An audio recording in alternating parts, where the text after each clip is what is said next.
To construct the reversible witch's hat, we don't need very many items for this, and it can be done so quickly. All you need is to choose 2 pieces of cotton fabric, approximately 7 by 14 inches. If you want to add a little bit of stability to the brim of the hat, I would recommend a single-sided fusible interfacing, which you can use on both pieces or just one, depending on how stiff you want the brim of the hat to be.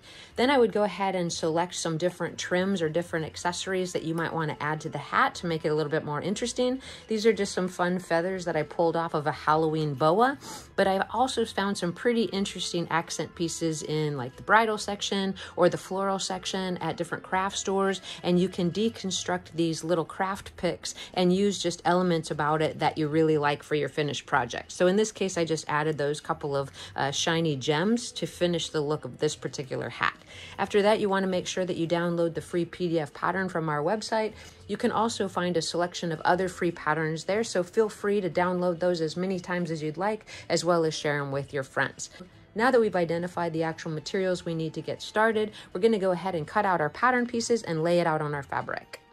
Of the 2 materials that I'm using, the one with the actual candy corns on it has a little bit more sizing to it, so it already has a little bit more body. So I'm going to use the fusible interfacing just on the one piece, which is going to be this orange. What I'm going to do is just apply my fusible interfacing with the sticky side down, make sure you know that, and then I'm going to iron it on using a Teflon ironing pad between the actual interfacing and my iron to make sure that I don't get it sticking.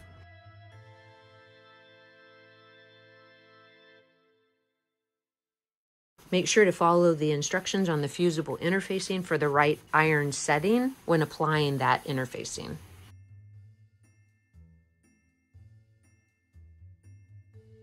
Perfect. With that actually attached, we're going to grab both pieces and cut them out at the same time.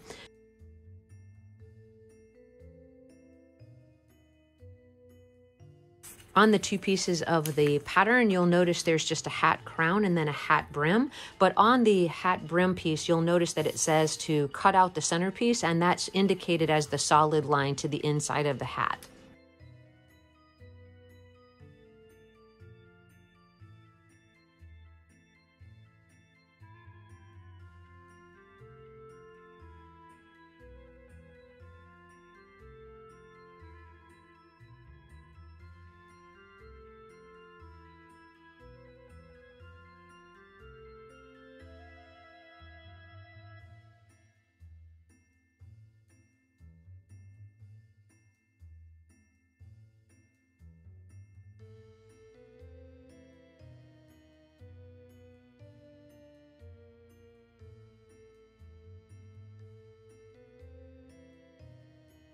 Next, you're going to cut out that center. The easiest way to do that is to just fold the pattern piece in half and take a little cut in towards the center, making sure not to go over those solid lines. Then just cut out to the solid line and around that center piece.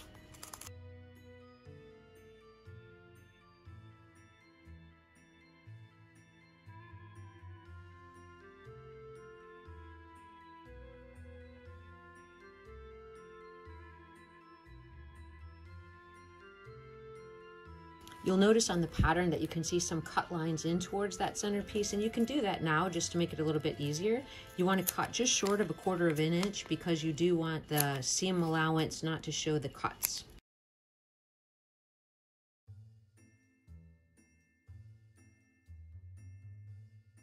We're also going to take a few cuts in towards the curved edge of the hat crown as well.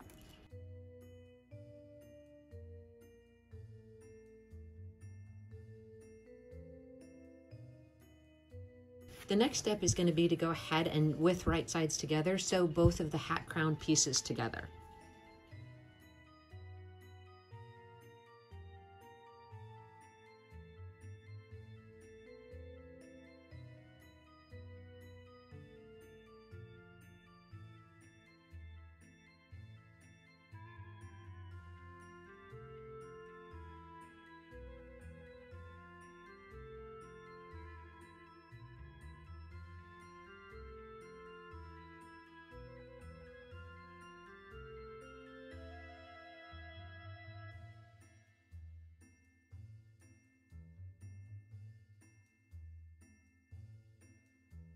I'm just going to trim that seam allowance down a little bit, and I'm going to press as much as I can that seam open, and then we're going to grab the brim pieces and attach it to the corresponding crown piece.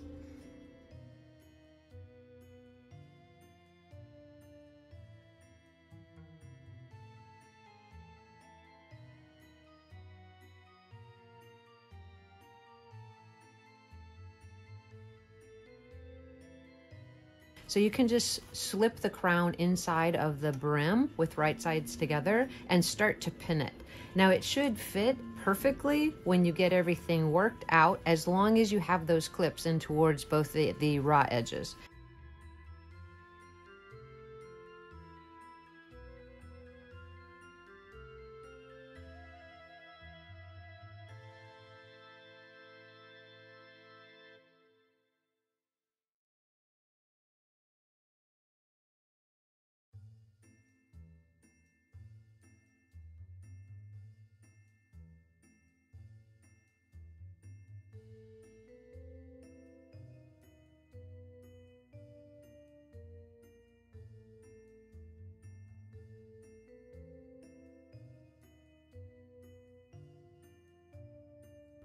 Let's get those two pieces sewn together.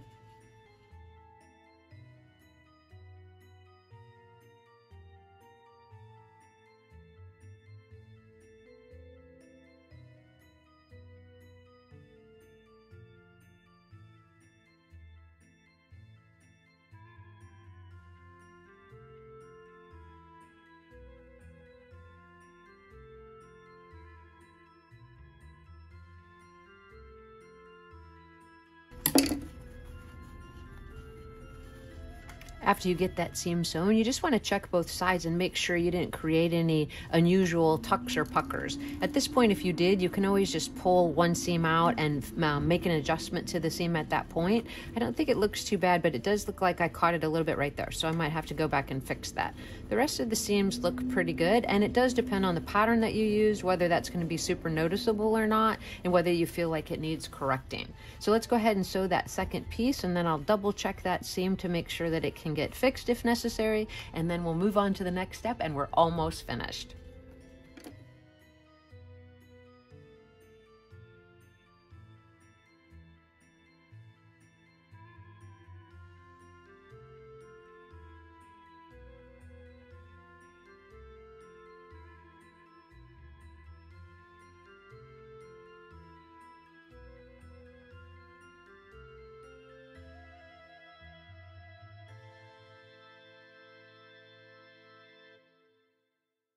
All right, so again, check both sides to make sure everything looks good.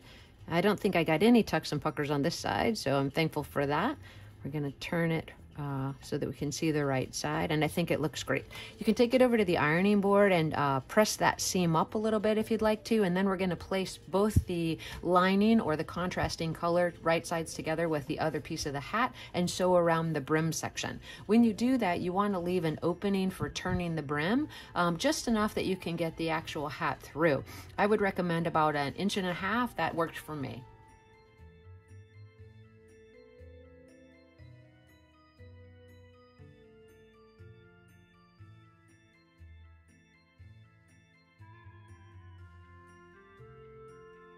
With both those pieces sewn together, we're going to place them right sides together, and it's helpful if you kind of get the crown of the hat out of the way. So what I'm going to do is push it to the inside just like that, and then I'm going to push this one to the inside as well. So both of the crowns will be nestled inside of each other, and then you can go ahead and get a good pin around that actual brim.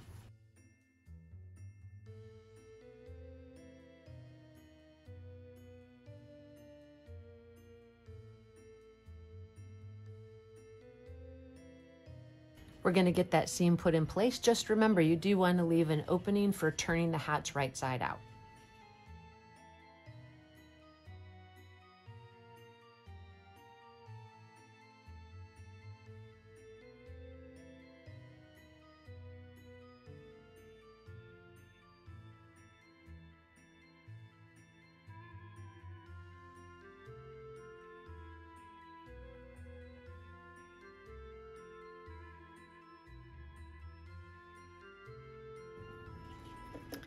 Here's the opening that we left for actually turning the hat. And as you can see, it's not that big. Before we actually do turn the hat though, we're gonna trim that seam allowance down close to that seam and clip into it a little bit so that we get a nice rounded brim edge. Because we are going to be hand finishing that opening, make sure not to trim that portion of the seam allowance. I would suggest that you actually clip it a little bit away from that back stitch.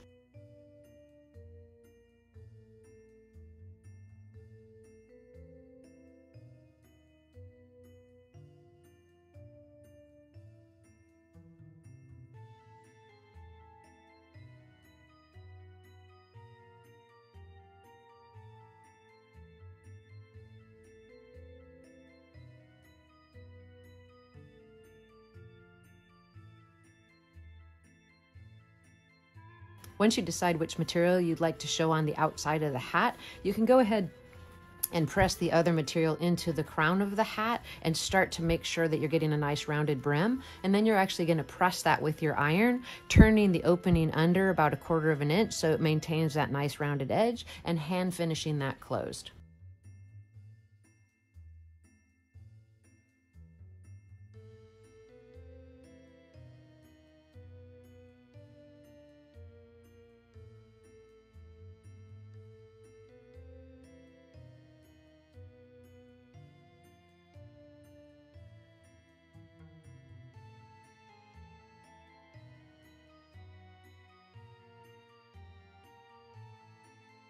So that's it. We've actually finished the witch's hat minus the decorations. If you want to make it reversible and you want to be able to switch the look of your hat, you want to make sure that you don't permanently attach the decorations to the outside of the hat. If you would like to keep one side the same, then I go ahead and recommend either sewing them in place, or you can use your glue gun to add different adornments to the hat. Anyway, it's just an opportunity to have a really fun time just doing a little Halloween craft for your dolls, and I hope that you've enjoyed this video. Let's get a few pictures on Neema and Ellowyne and see how they like their Halloween hats.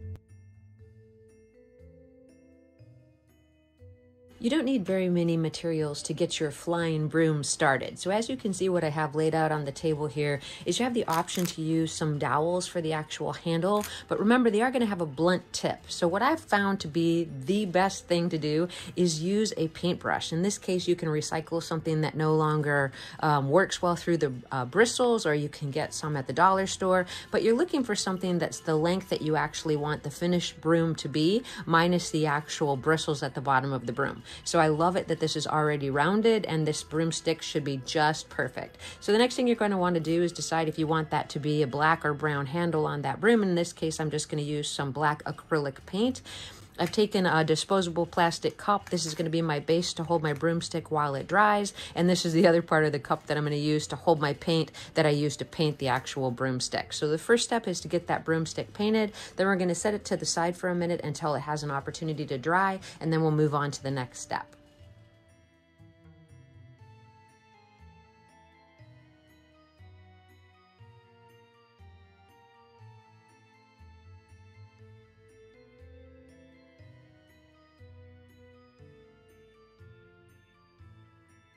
I cut a few notches out of the edges of the cup just to have a secure place to dry that so that I don't wear the paint off. Now that our broomstick is dried, we're gonna go ahead and construct our flying broom within just a couple of minutes. You're gonna wanna grab your raffia, a couple of hair bands, as well as your glue gun with some glue sticks in it, and a pair of scissors. Also, you wanna select some twine or some kind of ribbon that you wanna use at the top of the broom to secure the raffia down. So once we have that, you're just gonna take this pile of raffia, or if you got it in a string formation, and cut several strips about 5 inches long. You want to think about how thick you want the actual raffia or broom portion of your broomstick to be, and that's how much raffia you're going to need to get. So I'm just going to cut it, and I can always add to it after. Now remember, you are going to turn it over at the top or right here, as you can see. So you want to make sure that you have enough that it's going to cover the actual paintbrush portion if you're using a paintbrush. Once you have your raffia lengths cut, you're going to take your broomstick. You're actually going to place it with the bristle sides down towards one end of the raffia. Then you're going to actually take your rubber band and you're going to double it up and take it over the end of the raffia. This is a little bit tricky, but just give yourself a second and you'll be able to do it.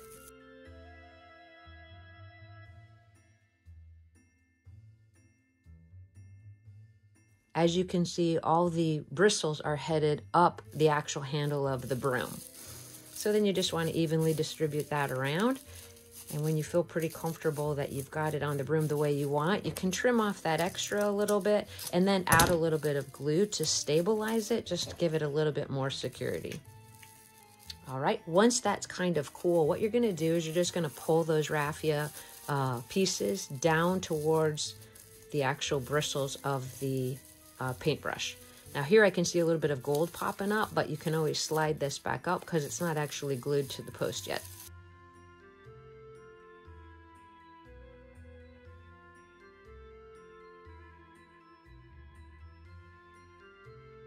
I think that's coming together pretty good. Now this will actually pull completely out. Ta-da!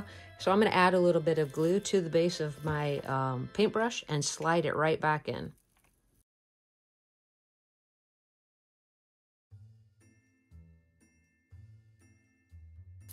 Once you have all the raffia pulled to the bottom of the broom, you're going to grab that trim or twine, whatever you've chosen to actually secure it at the top, and you're going to just wrap it around a couple of times, and you can tie this off or glue it. Then if you'd like, you can add a little bit of crinkle to the bottom of your broom. And that's it. Our flying broomstick is complete. I hope you guys enjoyed this quick tutorial on how to make some fun Halloween items for your favorite fashion doll. This would be appropriate for other 16-inch fashion dolls, but you could size that hat up or down based on your needs. I'm wishing you all a very happy Halloween, and I'll see you in the next video.